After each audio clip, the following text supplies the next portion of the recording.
Chad. Thanks, Steve. Joe Biden is celebrating his South Carolina Bible Belt victory as voter analysis polls reveal he got the vote from nearly 60% of those who regularly attend a religious service. This as President Trump rallies conservatives on the importance of God and faith. They want to take away your money, take away your choice, take away your speech, take away your guns, take away your religion. Our movement is united by a towering spirit of patriotism and a deep reverence for the rights and liberties given to each of us by the hand of Almighty God. So what are religious voters looking for ahead of Super Tuesday? Pastor Paula White-Cain serves as spiritual advisor to President Trump. She joins us now. Pastor, welcome. So give us some insight into what evangelical voters are looking for. It's so good to be with you today. We are looking ahead at seeing how President Trump has made promises and kept those. He is the most pro-life president, as he has stood so strong for life, being the first president at the March for Life, defunding the Mexico City. That's almost $9 billion of foreign aid that our tax dollars were paying for abortion. As we look at the Supreme Court, and we see that there's been almost 200 nominees, or at all the courts, lower courts and Supreme Court. We look at the judicial system.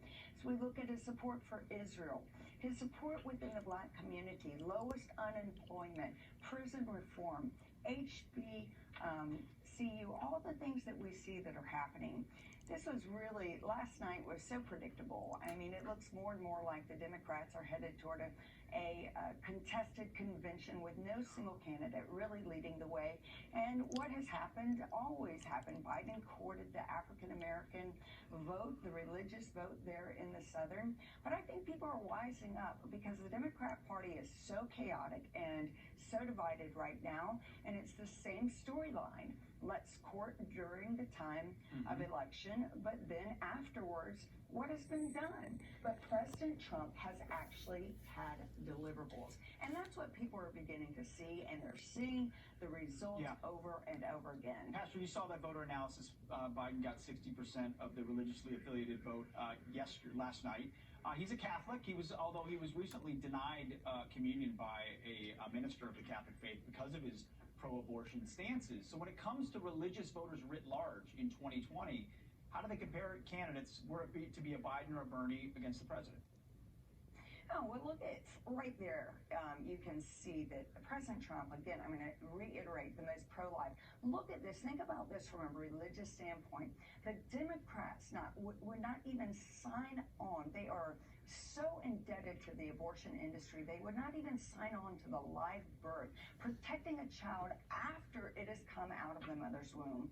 When you're looking at every candidate that is standing and saying up to the moment of birth, that without any restriction whatsoever, that there can be complete abortion, the country's wising up and saying that's not, that's not protection of life. That's not protection of anything. So we're really beginning to see a turnaround in a major way because they've just gone too far.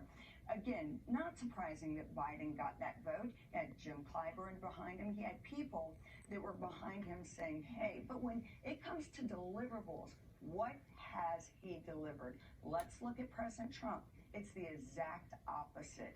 He has delivered on the economy. He has delivered on religious liberty. He has delivered in the courts. He has delivered in prison reform. He has delivered with women. He's delivered with all people, veterans, military.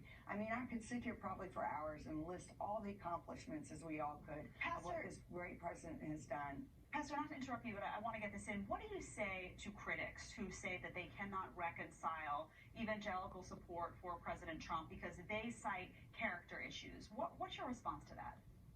I think it's very hypocritical. I mean, first off, Jesus came for all of us. We all have character issues. We all have different flaws. And he, of all people, has never said he's a perfect man. He has never pretended to be a pastor, a spiritual leader. He is a businessman that is a great fighter for this country. And I have the wonderful privilege of having known him and his family for 19 years and can attest to his character, can attest to he does what he says. I think it's great character when a person promises something and campaigns, unlike others who have said, hey, we will recognize Jerusalem as the capital and move the embassy. Not one person did it. They campaigned on it, but they didn't do it. Our president did it. That matters to evangelicals. Absolutely. Well, we got to leave it right there. Pastor Paula White-Kane, thank you so much for being here this morning. Thanks so much. Appreciate it. Thank you. Still ahead, Mike Bloomberg.